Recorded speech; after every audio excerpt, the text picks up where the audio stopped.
du côté de la régie léegi le journal de 20h ak Khady Silla.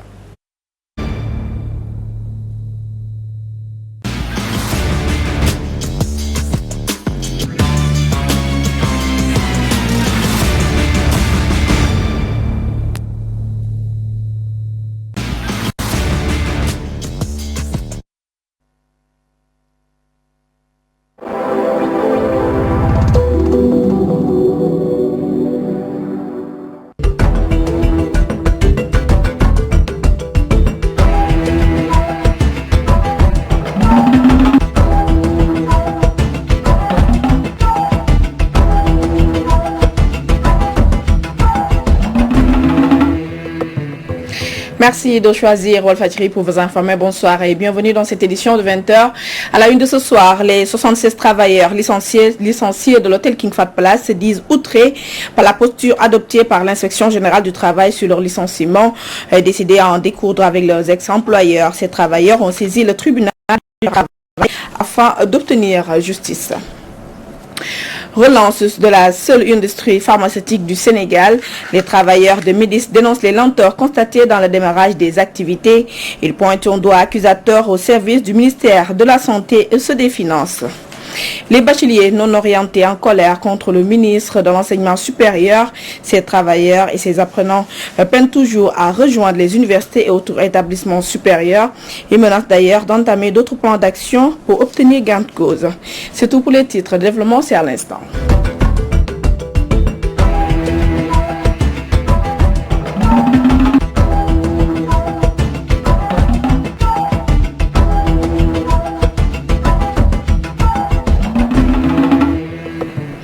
L'inspection générale du travail n'a plus d'utilité au Sénégal. C'est du moins la conviction des 76 travailleurs licenciés de l'hôtel King Fahd Palace. Et ces agents soutiennent que l'institution n'a émis aucun avis sur le problème pour lequel ils les avaient saisis, pour laquelle ils ont décidé de saisir le tribunal du travail. Le point avec Rohan Nong. Les 76 travailleurs licenciés de l'hôtel King Fahd Palace déclarent l'inspection générale du travail persona non grata. Selon eux, l'institution n'est ni capable de dire le droit, ni d'émettre un avis par rapport à leurs problèmes qu'ils qualifient de licenciement abusif. Ce que nous avions pensé, c'est que quand il y a un problème de discrimination, quand il y a un problème de licenciement illégal, arbitraire à la limite, je crois qu'aujourd'hui, ce qu'on attendait, c'est que l'inspecteur du travail puisse se prononcer concrètement par rapport à la situation. Malheureusement, tel n'a pas été le cas. Ce que nous avons entendu, c'est qu'il n'a pas voulu prendre de position, même si on sait que la position la plus favorable était effectivement relative à la position des travailleurs. C'est pour cela que nous nous posons la question à savoir, dans ce pays, qu'est-ce qu'il faut faire? Vraiment, moi j'ai des difficultés pour m'exprimer parce que ce que j'ai entendu à l'inspection aujourd'hui, c'est pour la première fois que je le vois. C'est pour la première fois. Ça fait plus de 30 ans de syndicalisme. C'est pour la première fois que j'entends un inspecteur. C'était dans une situation qui préoccupe l'ensemble de la classe ouvrière.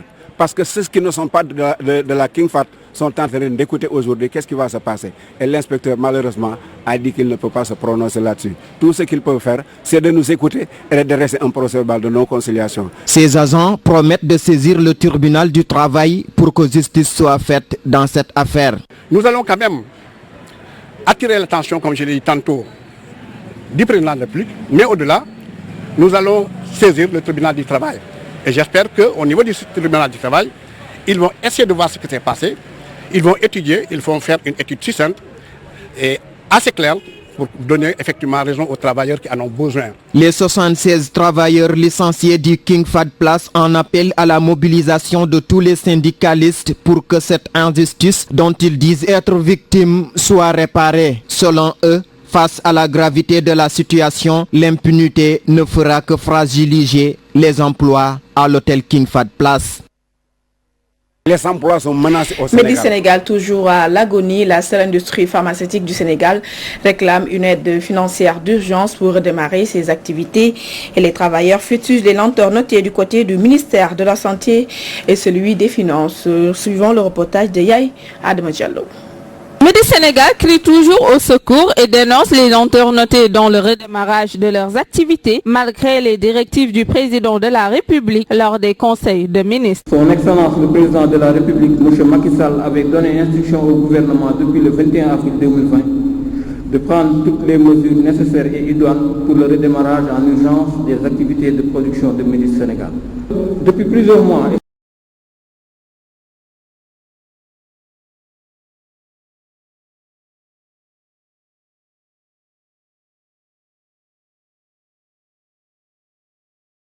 et de la santé, bloquant ainsi la relance de l'entreprise. Le secrétaire général de la Confédération nationale des travailleurs du Sénégal interpelle directement le ministre de la Santé et le ministre des Finances afin qu'ils signent les deux protocoles d'accord entre l'État du Sénégal et Médis. C'est pour cela, en tout cas, la CNDS interpelle directement le ministre de la Santé, le ministre des Finances, pour que ces protocoles-là qui sont sur le bureau puissent être signés définitivement. Il donne un ultimatum de 5 jours. Passé ce délai, ils seront en grève. Léegi nag suñu responsabilité yooyu moo ñuy pousse nag ñun tam en tant que sénégalais ñu fippu te nag ces ministres et ces fonctionnaires yi taxaw téye dossier Médis boobu nañu xam ni 5 jours lañ leen may dès la semaine prochaine dinañ ñu dégg sur le terrain. Pour motif de perte financière, Médis Sénégal a mis les clés sous le paillasson depuis le 15 janvier 2020. Ainsi, ces travailleurs sont restés 14 mois sans salaire, encore moins de couverture médicale, situation qui les plonge dans la pauvreté, l'angoisse et la frustration. 15 ans après la fermeture de leur entreprise, voici 2000 ex-travailleurs de la Sotra qui sont toujours dans le désarroi. Mamadou Mbodj et ses camarades réclament à l'État du Sénégal plus de 9 milliards de francs CFA. Ces propos sont recueillis par Moussa Sen. L'État nous donne 100 et quelques millions. Depuis, alors l'État n'est pas habilité à nous donner notre argent. Il n'y a eu que des promesses sur promesses. Nous ne sommes pas des enfants.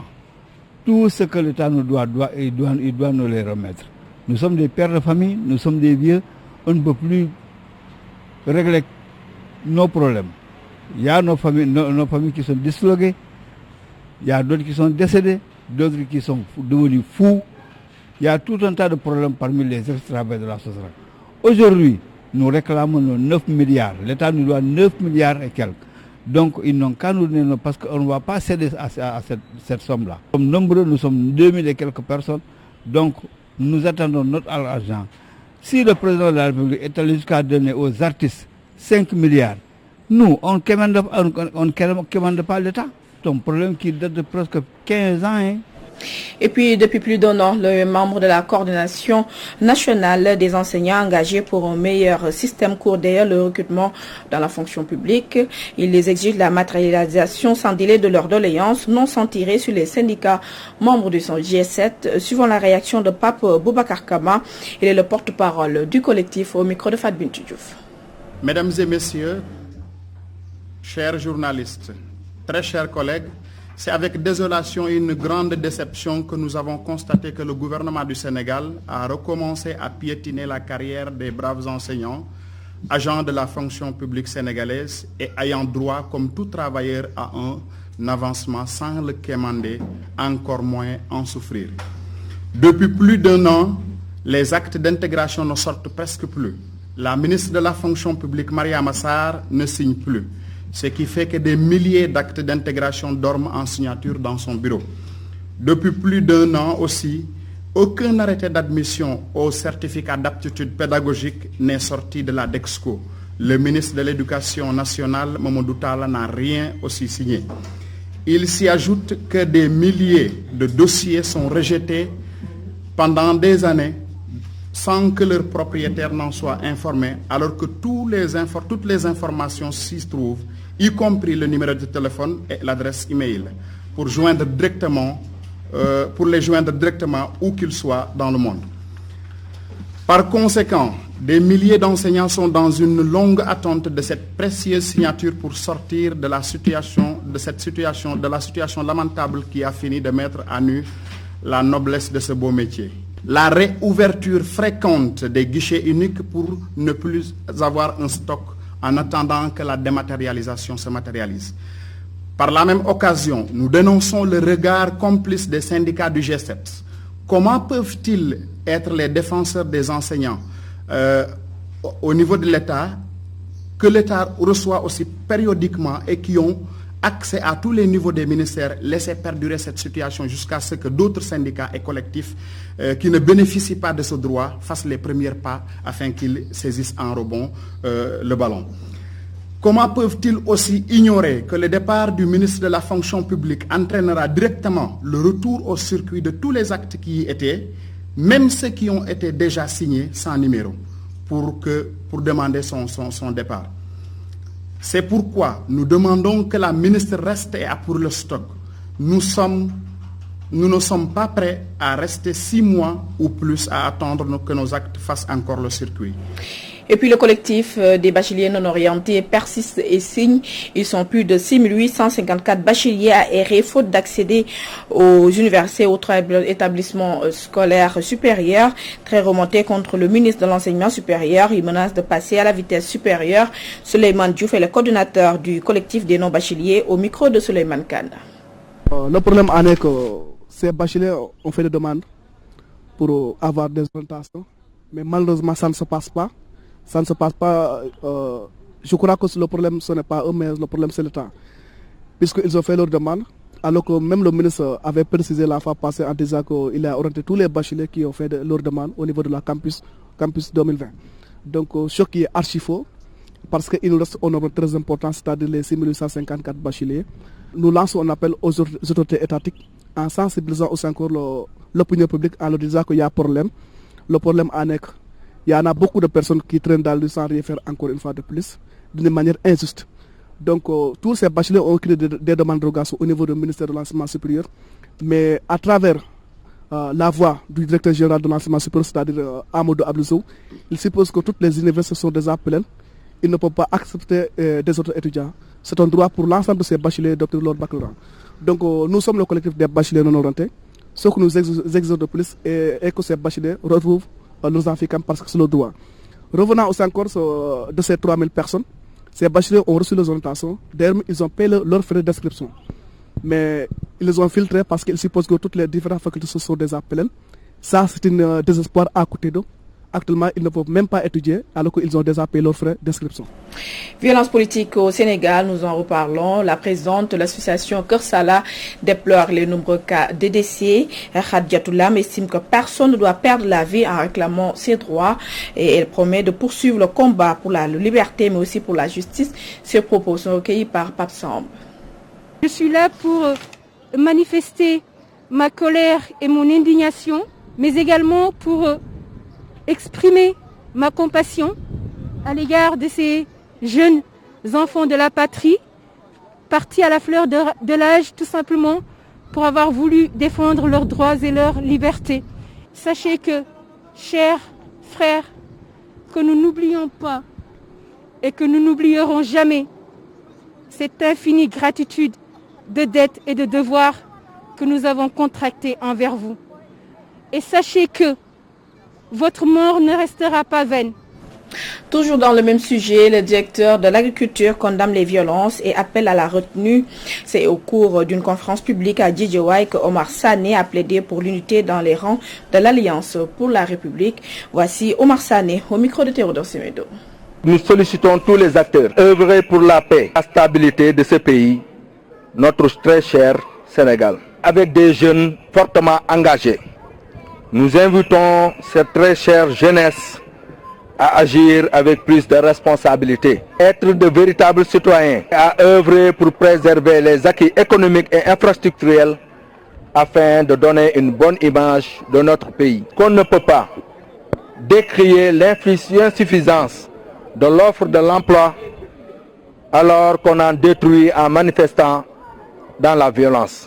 M'adressant à son Excellence, Monsieur le Président de la République, Macky Sall, je précise que, malgré cette situation, nous, les responsables politiques de Médina Gounass, nous restons et demeurons engagés derrière vous pour vous apporter tout notre soutien sans faille et tout en vous rassurant que nous allons vous renouveler les résultats obtenus lors des dernières élections présidentielles. Nous vous disons que Médina Gounass et tout Guédiawaye sont acquis à votre cause et seront toujours derrière vous. Je propose aussi à chaque responsable, dans l'optique de soutenir cette démarche, de créer des cadres de formation et d'accompagnement des jeunes dans nos localités, de mettre en place des points locaux de formulation de projets, faire des forums dans chaque commune sur l'emploi des jeunes pour rapprocher l'information des citoyens. Structure chargée de mettre en œuvre ces programmes. Je propose de mettre en place des bureaux avancés d'enrôlement que je mettrai à la disposition des jeunes de Médina Gounass et du département, un local avec des experts pour l'élaboration des projets de jeunes. Organiser un forum sur l'emploi des jeunes ici à Médina Gounass le mois prochain. Programme d'urgence pour l'emploi des jeunes à Grand Yoff. Les jeunes de la localité ne veulent pas être laissés pour compte et réunis au sein d'un collectif, les invitent les autorités étatiques à prendre à bras le corps la problématique de l'employabilité des jeunes. Compte rendu signé Seringay. Regroupant plusieurs associations, le collectif des jeunes de Grand Yoff est plus que jamais déterminé à défendre les intérêts de la commune de Grand Yoff. Hassan Sarr est le porte-parole. Des jeunes de Grand Yoff sont lourdement frappés par cette problématique qui a fini de nous assaillir et de nous affaiblir dans notre vie quotidienne. Ainsi, nous appelons encore une fois le président Macky Sall, notre leader, à passer en nous. On sait qu'il fait beaucoup d'efforts dans ce sens, mais nous voulons ressentir dans notre commune sa politique et l'emploi des jeunes. Ils ne veulent pas être oubliés dans le programme triennal pour l'emploi des jeunes du président de la République. Ils l'ont fait savoir à leur parrain, le responsable politique Mora Cissé. C'est pour cela le collectif des jeunes de Grand Yoff a choisi M. Mora Cissé comme notre parrain, car il a fini de nous prouver son attachement à cette jeunesse de Grand Yoff. Qu'il aide, accompagne et encourage alors que sans portefeuille ministériel. Encore une fois, nous confions notre combat à M. Mora Cissé qui a tout fait pour la jeunesse de Grand Yoff. Nous faisons de lui notre parrain et notre interlocuteur auprès de son Excellence, M. le Président de la République. Un appel que Mora Cissé promet de faire entendre au Président de la République. Inch'Allah, je serai votre interlocuteur auprès de son Excellence le Président Macky Sall. Les jeunes de Grand Yoff se disent prêts à relever le défi de l'auto-emploi. Réunis en collectif, ils veulent être le porte-étendard du programme d'urgence pour l'emploi des jeunes. Le club Sénégal émergent plaide pour un retour d'une primature rationalisée et après une analyse des derniers événements qui ont secoué le pays, Youssou Diallo et ses camarades estiment qu'il est nécessaire de remettre le poste de Premier ministre en bouclier qui pourra assurer les défis urgents qui assaillent le pays. Youssou Diallo, interrogé par Adjinde Kounedje. On a vu aujourd'hui la nécessité du Premier ministre était ressortie à travers même cette communication qu'il fallait faire vis-à-vis des Sénégalais. L'autre aspect, c'est dans le cadre de l'explication et le dialogue qui doit exister entre le gouvernement et le Parlement. Parce que lorsqu'il y a de grandes occasions, le gouvernement apparaît en bloc, bien sûr sous l'autorité du président, mais à la tête duquel gouvernement il y a un Premier ministre. Rationalisé parce qu'effectivement, parmi les raisons qui avaient conduit le président à supprimer la primature, il y avait le caractère lourd de la primature, son caractère relativement bureaucratique, avec un personnel relativement pléthorique, et aussi une utilisation de moyens importants. Et je crois que quand nous parlons de primature rationalisée, nous pensons d'abord à une structure qui est légère, mais aussi qui est opérationnelle et qui est performante, qui va faire des résultats que les populations attendent d'elle. Donc une primature, structure de travail, structure, instance de coordination, mais surtout instance de performance pour aider le président de la République à régler les problèmes des Sénégalais. Ce 22 mars est célébrée la journée mondiale de l'eau. À l'unité 25 des parcelles assainies, ce liquide précieux est une denrée rare, une situation qui dure depuis plus de nombreuses années. Fat Bintou Diouf et Ibou Gueye s'y sont rendus. Nous sommes à l'unité 25 des Parcelles Assainies chez la famille Ndong. Dans ce quartier, le problème fondamental reste le manque d'eau pendant la journée. Pour voir le liquide précieux couler des robinets, il faut veiller jusque tard dans la nuit.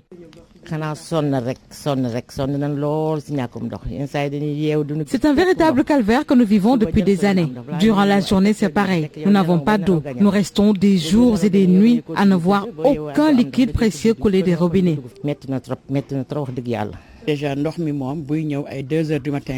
Pour avoir de l'eau, il nous faut veiller toute la nuit afin de remplir les bassines. Tel est notre vécu quotidien.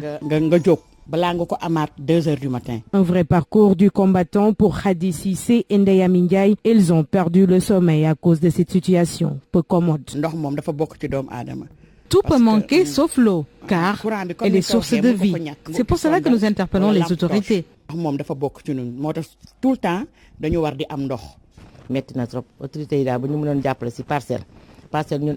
Aux Parcelles Assainies, quand il s'agit de satisfaire les doléances des populations, nous ne voyons aucune autorité locale. C'est ce que nous déplorons vraiment.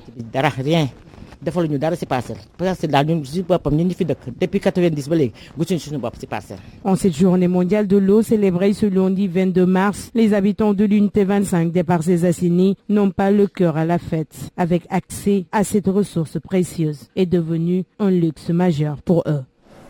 Journée mondiale de l'eau célébrée ce 22 mars dans l'Union du monde rural saisit l'occasion pour lancer un cri de détresse et dénoncer la gestion des forages par l'Aquatec. En assemblée générale à Baba Garage dans le département de Bombay, cette association essentiellement composée de paysans demande l'arbitrage du chef de l'État Macky Sall. Je vous propose de suivre les propos de Pape Mandiaïba, il est le porte-parole des membres de ce collectif au micro de Mamadou Matar Sarr. Le monde rural se réunit aujourd'hui à Baba Garage pour lancer son énième cri de détresse face à ce que l'État les a imposé, c'est-à-dire la gestion de leur forage au niveau du monde rural. Le Sénégal a connu beaucoup de réformes dans le domaine de l'hydraulique, mais une réforme tant décriée, c'est la première fois que nous avons vu ça. Aquatec nous avait promu le paradis en nous promettant de l'eau en quantité, en qualité et beaucoup de main-d'œuvre au niveau local. Tout ça s'est avéré faux. Aquatec n'est qu'un chasseur de primes. Il ne nous donne pas de l'eau en qualité, il ne nous donne pas de l'eau en quantité et aucune main-d'œuvre n'a été créée ici. Ou bien aucune main-d'œuvre n'a été créée au niveau du monde rural. Le monde rural s'est réuni à Baba Garage pour dire au président de la République que le monde rural est fatigué. Le monde rural est plus que fatigué. Nos périmètres maraîchers ont été abandonnés. Les jeunes sont retournés au niveau des capitales régionaux. C'est ce qu'on appelle l'exode rural. Les femmes qui y dépendaient n'ont plus quoi mettre sous la dent. Le monde rural est